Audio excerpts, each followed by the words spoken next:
Welcome to Non-Toxic. I'm Daniel Penny. And I'm Andrew Lewis. This week we'll be hearing a conversation between Daniel and the enigmatic figure behind Earth League International, Andrea Crosta. Daniel, who is this guy? Andrea is the head of a very unusual animal conservation nonprofit based in Los Angeles.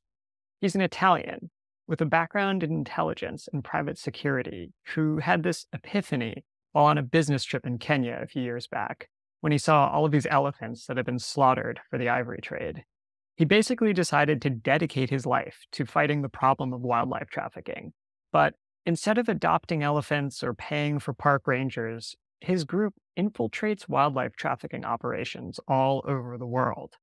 It's a $260 billion global criminal enterprise with very little oversight. So he's up against a lot. Yeah, that is a huge task. So how does Andrea get this information on traffickers? He's built a small team of researchers and undercover agents who pose as buyers and gather information on the people who are actually behind the killing and sale of so many of the world's rare species. For sometimes years at a time, they meet with them, film them, tape them talking about deals on the phone, and try to get introduced to the next boss above whoever they're dealing with. And through this process, they create huge dossiers on these people. Andrea says they are very good at becoming your friend. Wow, that sounds very cinematic. What do they do with all that information? They basically have to hand it over to the FBI or the DEA or other law enforcement agencies who can then do their own investigations and hopefully make some arrests. But why would these U.S. law enforcement agencies care about this stuff happening on the other side of the world? Well, first, most developing countries don't have the resources to go after these sophisticated criminal networks, or sometimes the local government is really corrupt and they're in bed with them, so they're not going to make an arrest. But in terms of why U.S. law enforcement agencies might care, a lot of these crimes are technically under U.S. jurisdiction if any aspect of the crime touches the U.S. And that could be as small as just like a U.S. server processing a money transfer between, a buyer and seller. Really, though, Andreas explained that law enforcement agencies are more interested in the other stuff that he uncovers along the way. Things like human trafficking, drug smuggling, money laundering, that kind of thing. Andrea calls this crime convergence. His first concern is the animals and the environment, but he said he'll use any tool at his disposal, and if his research helps someone get locked up on human smuggling charges, and they also happen to be smuggling Totoaba bladders, then he's happy with the result. Right. Sounds very dangerous as you kind of fall further into the rabbit hole there. How does a person deal with such heavy issues? It sounds like essentially 24 hours a day, 7 days a week, and still manage to have, a semblance of a normal life. I think it's been a hard road for Andrea. All-consuming, actually. He's lost friends, his marriage fell apart, but fighting wildlife trafficking is basically what he's committed his entire life to. And over the time that he's been doing it, his perspective has changed a bit. What started out as a mission of vengeance has become something that Andrea says is born out of love. And he has this kind of amazing sympathy for poachers, given the circumstances. That all sounds incredibly interesting. I cannot wait to listen to this conversation. So here is Daniel with Andrea Crosta. Andrea Crosta, welcome to Non-Toxic. Thank you. I'm super excited to be here. So I thought maybe we'd just start with some basics, which is, what is it that Earth League International does when it comes to wildlife conservation and protection? And what distinguishes your approach from maybe a more well-known group like the Sierra Club or the World Wildlife Foundation? So our approach to environmental crime, which includes wildlife trafficking, of course, is to first study, research the illegal supply chain all the way from the origin to the destination country. In whatever project we are working, we can work on jaguar, on rhino, on elephant, on pangolin, it doesn't really matter. we identify who are the most important players along this illegal wildlife supply chain, and then we target these people with a long-term intelligence and undercover operation in order to get as much information as possible from these people. How did you get into this line of work?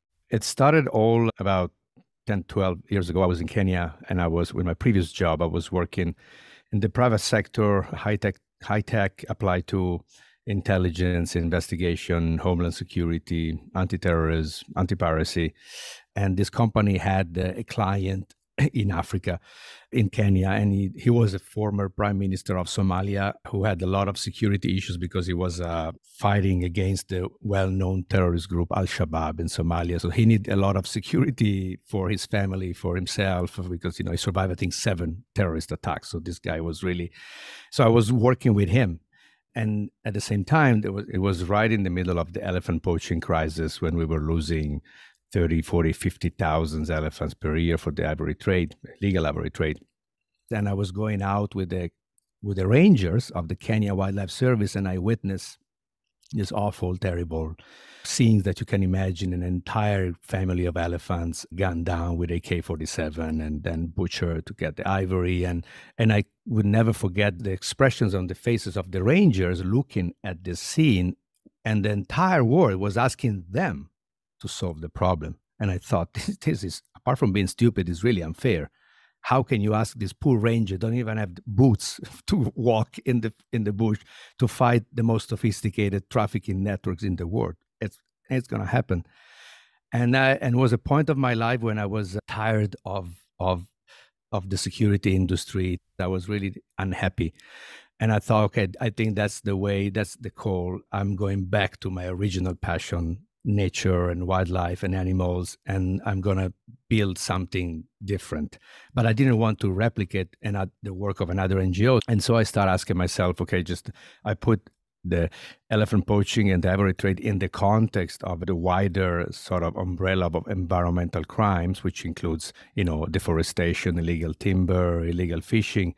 And I started asking around, okay, we are talking about here the 4th largest criminal enterprise in the world, up to $260 billion per year. So who is fighting back using professional intelligence? In the same way we use intelligence to fight narco-trafficking or terrorism or organized crime? And the answer was nobody. So it came natural to sort of merge my two sort of professional careers, one in conservation and animals protection, and the other one in security, intelligence, and investigation. And so I merged the two, and I said, okay, I'm gonna fight for nature in a different way. So I started to recruit former FBI, former CIA, crime analysts, undercover operatives, cyber specialists, and with the idea, okay, let's try to go all the way up the chain and target the most important environmental criminals in the world. So the guys who run the show, basically, not the small fish, not the poachers, not the illegal fishermen, but the guy behind everything, all the way up. I don't want to deal with anything else, only them. So can you walk me through that process, maybe with a specific example of how you would go about choosing a particular trafficking network to try to infiltrate, and what exactly is involved in that infiltration, and then how it progresses, and perhaps what the ultimate outcome is? And I'd be also interested to hear like what you're trying to do, and then maybe sometimes what happens despite your best efforts. We operate pretty much as a small intelligence agency. So we start with recruiting sources and informants all over the places. I'll give you an example. We started to work about almost 4 years ago on the trafficking of jaguar parts from Latin America to Asia. Jaguar parts, especially fangs and bones, are smuggled into Asia and China, and then actually sold as tiger parts. For fangs are for superstitions, and bones are then used to produce alcohol, and for, according to traditional Chinese medicine, for fertility and sexual potency. So the way we work is we start recruiting sources and informants who can give us information about who does what.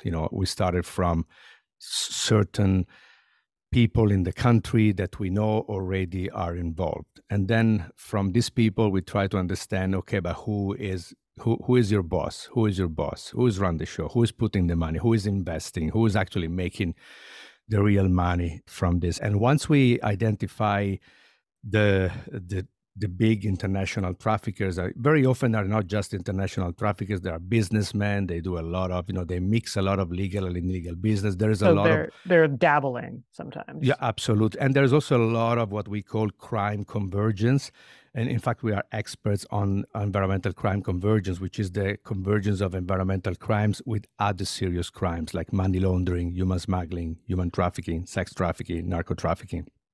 It's just because it's like if you're in the business of moving one thing illegally, you might as well move some other things illegally. Exactly, but not only that. If you know already whom to bribe, for example, in a country, you can bribe this person, custom official, policeman, ministry, even president for anything. They're very opportunistic, like all the criminals. So, and once we identify who they are, then the real job begins, which is, I call it a sort of sophisticated social engineering kind of work. Meaning, if you allow me to simplify even more, we are really good in becoming your friends. And once we become your friend, you will tell us everything we need to know, even without asking, especially if we spend together maybe 2, 3 years. And we capture every single bit of information. Of course, we use a lot of hidden devices, so we will record hundreds and hundreds of hours of conversation with these people. And then the conversation need to be translated, transcribed, and they are passed to our crime analysts, and our crime analysts are working on those. They use different softwares also to do investigation on social media, so try to find the digital footprint of these people also on the net. And we continue like this until we are comfortable with the amount of information that we collected. And but really, we collect everything about these people: where they send their kids to school, where they invest money, real estate, what they prefer at breakfast. Doesn't matter. We collect everything because everything is important. And at the end, we produce a confidential report that we call Confidential Intelligence Brief, or CIB. How did you go about assembling a team of people? Because this is a pretty unique concept. Yeah, you don't find them, off the shelf at the supermarket. You'd also a search executive. You just go word of mouth. I have to say, destiny really helped me because probably 90% of my team members actually found me somehow, including my right arm. Mark Davis is an incredible person, 28 years with the FBI, and the most successful undercover agent in the history of the FBI. He was undercover with El Chapo, Escobar, Russian mafia, Italian mafia, pedophiles, you name it. And a common friend introduced me to him, and I say, hey, I know you have been fighting the worst people on the planet, but I have for you the biggest war, and it's the war to protect our planet. Are you in or out? And he said, I'm in, immediately. And he became my right arm, my right hand. Crime analysts are very important for us because we produce a lot of information from the field, and someone has to go through and process it. And her name is Chiara, Italian. She's not even 30 years old. She didn't accept an internship and then a work at Interpol just to work with me. And I will never forget, she literally stalked me for months, and I'm difficult to stalk because I'm all over the places. And finally, we were in London at the same time years ago, and said, I really want to meet you. And I see this person coming to me with pink hair and say, yes, listen, I really want to work with you. I can be your crime analyst. I'm a person who work a lot with my gut feelings, and I trust a lot my guts. So I think she's the right person. So, and now I cannot work without her. She's so crucial. So it was a process, and that's why it took me 10 years to get to this point. We are really a family now. I'm so grateful to without my team, I'll be nothing, honestly. My work will worth nothing. So there's a convention on international trade in endangered species and wild fauna, flora. What is this law? And I understand that it was created in 1973 and it was signed by most countries in the world, but it's also my understanding that there isn't like an enforcement mechanism in this law. So can you explain that? Well, it's easy. To understand the CITES, you have to focus on the T in CITES. It stands for trade, not protection. Trade is a trade organization. So it's a UN convention that regulates the trade of basically everything's nature. From endangered species, yes, but also reptile skins for the fashion industry, or orchids, or anything about nature. So when they established CITES, they didn't want to establish an enforcement mechanism. They established a trade mechanism.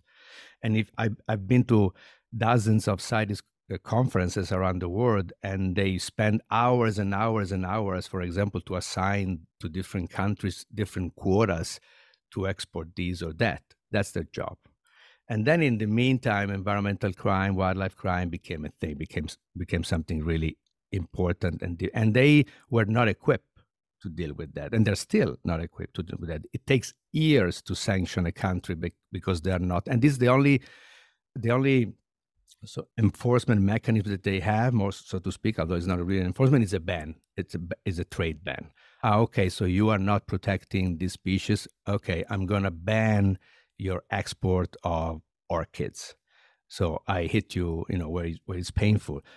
The problem is it takes 5, 6, 10 years to get to that ban. So it takes forever. In the meantime, you lose the species.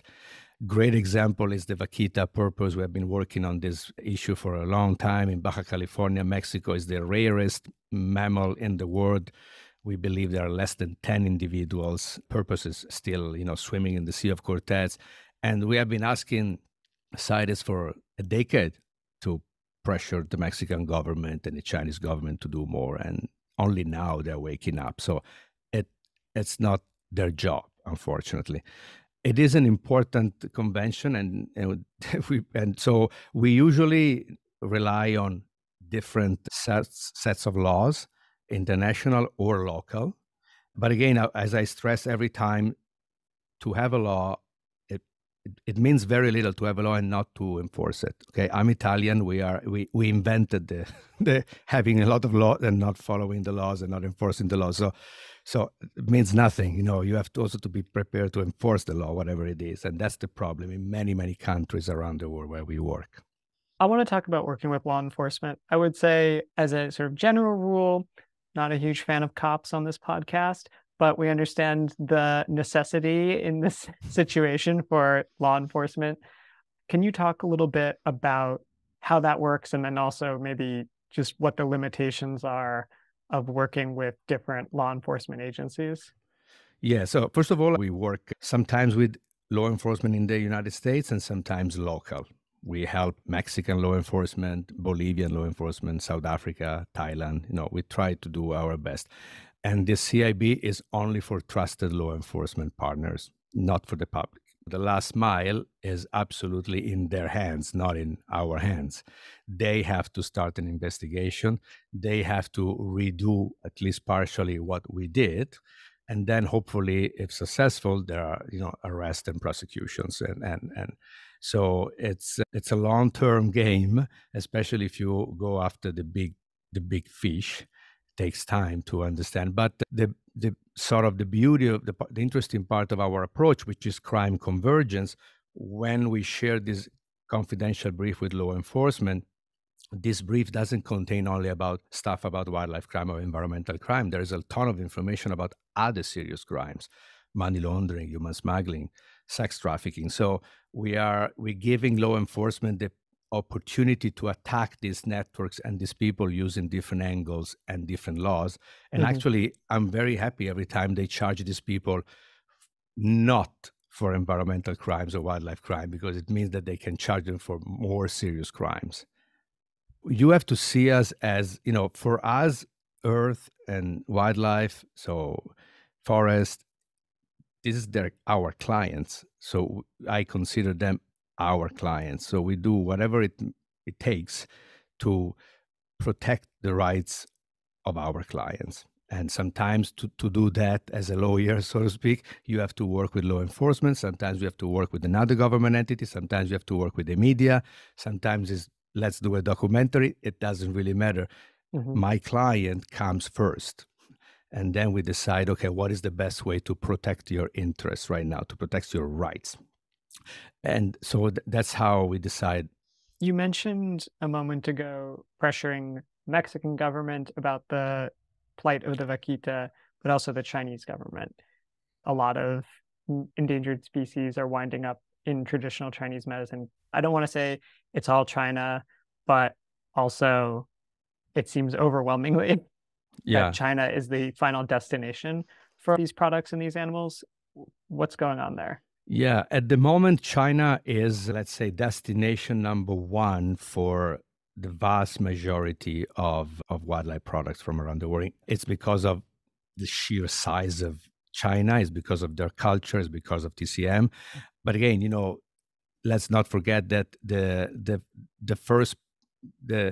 elephants in Africa have been almost wiped out by Europeans and Americans, you know, in the past. So now is the turn, it's the China's turn, because they're obsessed with the animal products. So as a consequence, a lot of the most important wildlife traffickers in the world and environmental criminals are Chinese nationals. At the same time, China is also the solution, because we cannot solve it without China. That's why we're having this kind of stick and a carrot approach, meaning, okay, we're gonna hunt all Chinese organized wildlife trafficking networks around the world, but at the same time, please help us to go after your own national citizens, because they are, in some countries, they're really the problem. We've been working all over Latin America in the past few years, and I can tell you that doesn't matter if it's illegal fishing, illegal logging, the illegal trade of wildlife. At the top, there is always a Chinese trafficker, and that's a problem. And I don't want to point my finger against China. My job is to go after environmental criminals. So if tomorrow environmental criminals will come from New Zealand, I will be after New Zealand. I don't care about nationalities. More of our conversation with Andrea Crosta in a moment. Today's episode of Non-Toxic is sponsored by Fruling, a New York-based snack company making next-level trail mix with heirloom varieties of nuts, berries, and whole-roasted cacao beans. Find Fruling products at select boutiques and health food stores, or order directly online. Listeners can use the code NONTOXIC, that's in all caps, for 20% off orders at fruling.co/shop. Fruling, naturally delicious. You're listening to Non-Toxic. Back to our conversation with Andrea Crosta of Firth League International. I want to talk a little bit about the aspect of masculinity in all of this. We've talked about horn and fangs, all of these very phallic objects, but also they're used in a lot of traditional practices to enhance ideas around virility and potency. Can you talk about this desire for potency and how it ends up fueling so much of this trafficking? Yeah, some wildlife species, for example, the classic two are tigers and rhinos, are used to, according to, again, to traditional Chinese medicine, to increase sexual potencies. And they've been doing this for a long time. It's ingrained in their culture. Although officially the largest TCM or traditional Chinese medicine companies, because some of them are really big international companies, are actually now removing officially those animals from their list of ingredients, but unofficially people still like it a lot. So they grind rhino horn and then drink it. Again, they do it for hangover as well, but also for that. Tiger bones are used to produce tiger bone wine, alcohol, and then drink it for that reason. And in the past, I would say in the past 10, 15 years, some of the largest NGOs, environmental NGOs around, launched big awareness campaigns, especially in China, using billboards and celebs to try to influence the behaviors of these people. But it's not easy, because it's centuries old beliefs. And especially when you arrive with the message coming from a white man or an organization from the West run by white people, their reaction is obviously, who are you to tell us to stop this? I do believe there is a new generation, and the young Chinese are different. I would never forget, I was in Hong Kong 3, 4 years ago before COVID. We were going through different kind of shops to find, to research the sale of illegal products coming from the oceans. I had like a fixer, interpreter, like a translator, as a young Chinese girl from Hong Kong, and I was teaching her about these products. She could not believe her eyes. And then she went back home and she started talking with her dad and grandpa, and she found out, oh my God, yeah, they're really buying this stuff. So that's that's hope. Okay, great. The problem is that we are talking about a full generational change, and many species and many habitats, they will be gone by the time there is this generational change. So we need to start a dialogue with them. At the same time, let's not forget that all over Asia, I think there are 2.5 billion people. In Africa, I think in 20 years, there will be 2.5 billion people. So we are dealing with the macro issues and macro problems like a demographic explosion still in certain countries, poverty, no jobs, poor education, that that that influence a lot the criminal exploitation of nature. I know that in the past, one of the more controversial strategies for conservation was this idea of fortress conservation, where the park rangers would be equipped with lots of weaponry, and there would often be some kind of like almost like a prison Mhm. system, like to keep poachers out of a park. But it was also quite difficult to maintain. And, I think of people like the primatologist Diane Fossey. She was burning down poachers' huts, and then Mhm. she was murdered, maybe by poachers. Or in Virunga National Park in the DRC, those rangers are often killed. So it seems like kind of a never-ending battle to just be fighting in these very poor places that are often destabilized for much bigger reasons, as you said, and experiencing drought, famine, population explosion, all kinds of things.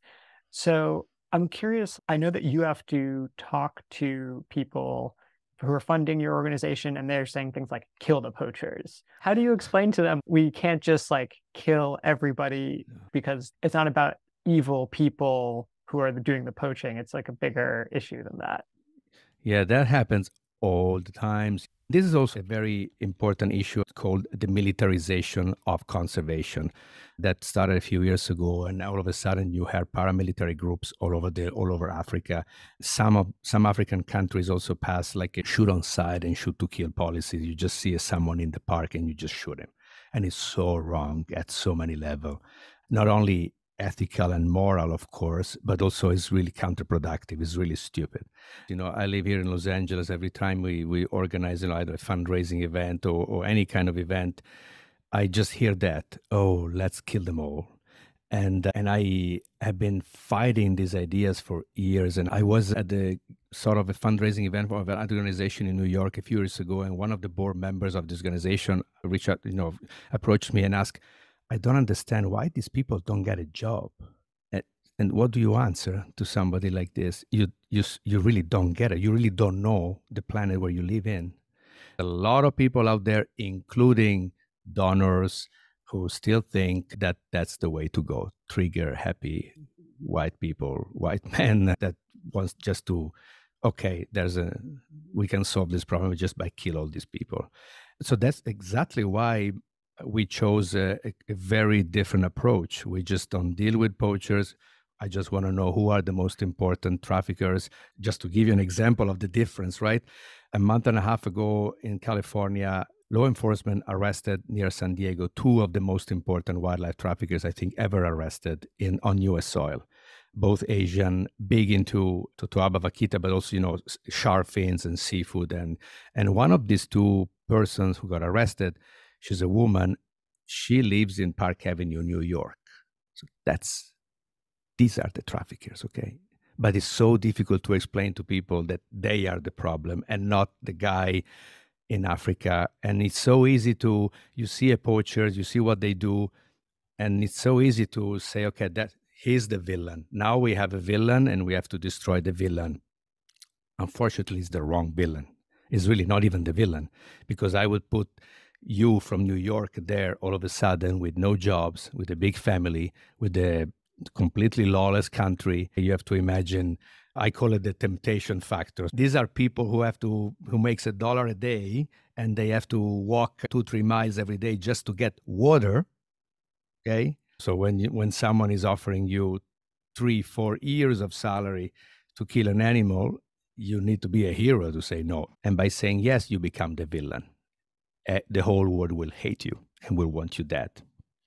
And this is a narrative that is faulty, counterproductive, morally wrong, but unfortunately, it's a narrative that has been told for decades by governments, big NGOs, media, donors, and so it's not easy to correct it. So they are not the problem. They sometimes are as exploited as the commodity they're actually providing. The climate crisis is obviously exacerbating a lot of the ecological breakdown that's happening with some of these species, where they're being hunted to extinction and their absence is causing problems. And then also the changing weather patterns are putting more stress on the population. And that's creating this perverse situation where that makes the animal even more rare. So then the poachers have to kind of get it while it's still around. Yes, there is a correlation between climate change and in general the criminal exploitation of nature.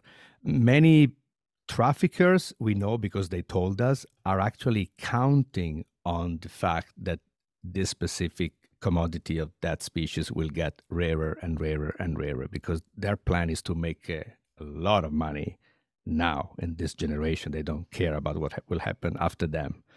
We heard traffickers telling our undercover teams, oh, yeah, we're very happy that the rhino population is going down because, the rarer, the better. We will make a pile of money. Now, a horn of rhino horn raw is $250,000. We can't wait until it's $500,000 a horn. Tiger is another great example. We had 100 years ago, 100,000 wild tigers in Asia, and now we have less than 4,000. So there are more tigers in Texas in captivity than in the wild in Asia. And this is perfect for them because the tiger bones and tiger fangs are rarer, and they're making a shitload of money out of this product. And actually, they go all the way to South America to poach and traffic jaguar and then resell it as tiger. So it's exactly what they want, unfortunately. I guess until there are just none left of anything, but they're not thinking that far ahead. They're not thinking, no, they don't really care about that. No, absolutely not. What kind of security do you have to take for yourself and for your team? Because these are, sometimes very sophisticated, violent criminal organizations. I'm just worried about your safety. Yeah, yes.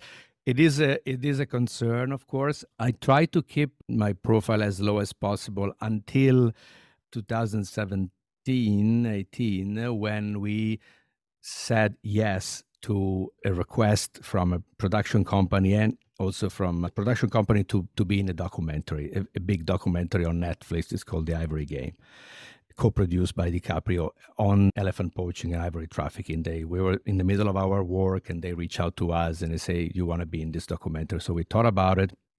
So that boat sailed already then. Then we did another documentary, Sea of Shadows, a couple of years ago on the vaquita. And so my role now is I'm the public face, and by being a public face, I sort of deflect the attention away from my team members who are in the field, and they do the real job. And their identities is ultra confidential. Even inside our organization, only 3 people know the identities of our members in the field. We use all kind of encrypted system and apps to communicate with each other. Of course, you cannot hide completely, but I live in a place I cannot hide the fact that I live in Los Angeles, but I try to hide where I live, and I have habits. I don't know if they're useful or not. For example, I don't really use a Google Calendar, so I use a a paper calendar, so it cannot be hacked. So I do those little things in the hope that, but also, if you allow me to talk a bit more professional way, the way we work, so we do a lot of work behind the scenes. We are Mhm. we are ghosts. We don't tell anyone when we are in the country or what we do, and then we try to. And then when law enforcement start working on that, usually there's a long time passing between maybe an arrest and the end of our work. So until now, we never had any serious problem. I got a couple of threats back in the day from Africa because over there I was more known, but it's a risk. It's a risk that I have to take doing what I'm doing. We try to publish the minimum. So I would say maybe between 40 and 60% of what we do will never reach the public. So the public will never know about it. And as you can imagine, that makes fundraising and networking a challenge because if you cannot say what you do, of course, it's a problem. I'm curious, like, how this affects you personally, this kind of work, because, we've talked to other researchers who have done a lot of work on, for example, like incels and the manosphere, and they spend a lot of time in these forums, and it's I think it's quite toxic stuff. And Oh, and yeah. and you're not just dealing with, people saying hateful things, but you're like literally interacting with criminals who are engaging in some pretty horrible acts in order to, make a bucket load of cash. And you're presumably encountering a lot of videos and Oh, yeah. photographs and of really horrific things that they've done. How is how do you manage that? I learn how to, I mean, yeah, we do. We see all sort of things exactly because we work, as I mentioned earlier, on crime convergence, environmental crime convergence. So as we speak, for example, I cannot tell you in which country, but we are working on the intersection between illegal logging, environmental crime, and sex trafficking. So awful things, awful things. And in fact, I think they had an impact. Now I learn how to deal with it, but they had an impact. My in first I destroy my, I was married, and of course I divorced because the beginning of this work was really tasking and challenging, and it destroyed my mood, destroyed my desire to live, in the sense that I was living only for this. And when you live only for this, it's like not living because you forget everything else. I don't know how my soul kind of found a way to deal with that. But I think the biggest change is I learned how not to hate these people, and this is crucial in my job. I don't hate the people I investigate, and of course it's difficult because when it's not only they hurting animals, they're hurting women, they're hurting children. So of course you want them out of business. Of course but you have to go beyond hate, and you have to do your job out of love, not out of hate. Because if you do your job out of hate, it will destroy you sooner or later. And so I do this job out of love for the planet and love for the creature that cannot defend themselves, including people. And then there was a sort of almost crash a few years ago, I have to say. I went all the way down, down, down, down, especially after cancer. And then something happened, and I managed to rise, and I met a new person in my life. Her name is Sophia, and she's re-taught me how to love and how to trust people, because in my job, you don't trust anymore. Believe me, after a while, not only the bad people, but you constantly afraid of people trying to hack your system, people trying to become your friends, and then they just want to steal your secret. You get paranoid a little bit. And so you have to let go of everything, and that's how I cannot explain how it happened, honestly, Mm. but that was the evolution in my private life. And now I'm in a really good place. I know what I'm doing. I know why I'm doing what I'm doing, which is very important. I think I know what is right and what is wrong, and that's it. And I keep going. Andrea, thank you so much for giving us your time this morning. Absolutely, my pleasure. Thank you so much for this opportunity. Take care and keep up the good fight. Nice work. Fantastic conversation. Thank you. I wanted to ask you what you thought about his sort of transition to not hating the poachers. What do you think about that? Yeah, I I don't know if I would have the spiritual strength to operate from a place of love as he describes it. I think that that requires a kind of almost a sense of grace that is very difficult to achieve. Like that, I think it's easy enough to see the circumstances of poverty and desperation of a poacher, and to, even if you completely disagree with everything they're doing, to say, okay, I understand that you're in an untenable situation, and a lot of people would make the same choice you would make. I find it much harder to understand the just absolute greed and mendacity of some of the traffickers or the corrupt officials, and that's the world that he's infiltrating. And his colleagues are having to be chummy with these people, right? They're going to dinner with them. They're going to their house. They're befriending them for years in order to infiltrate their network. I just don't think I could hide how much I hated them secretly. Yeah. Yeah. And then kind of an analog to that is trying to put up with donors too, right? He mentioned one of the head traffickers that they busted, you know, lived on Park Avenue in Manhattan. And it's like these donors could very well be sort of circulating in the same Yeah, air as the poachers, and yeah. it's Could be just it could be clueless. the same building, like that could be their upstairs neighbor for all they know. And it really illustrates like the face of evil is a horny old man who's trying to make his dick hard with rhino horn. Yeah, it really shows you like how the lengths to which some men are willing to go in order to kind of convince themselves of that they have this power or this untapped animal charisma or something like that. Yeah, I mean, to be clear, this is not a Chinese only issue, right? These ideas of taking from nature to empower your own virality and longevity. It cuts across the world. It is a pervasive problem, and it is a problem that's been around for so long. It also makes me think about people like Don Trump Jr. And so maybe the traditional Chinese medicine aspect of all of this doesn't register. But in a way, it's almost worse because they are still killing these rare animals on their safaris and I think the Gobi Desert and all of these kinds of strange places.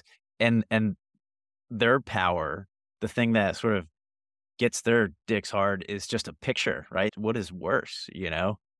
Yeah, yeah, at least like you can say like, well, it's my culture. And it's like, this is your culture. Instagram is your This is your culture. culture? Okay.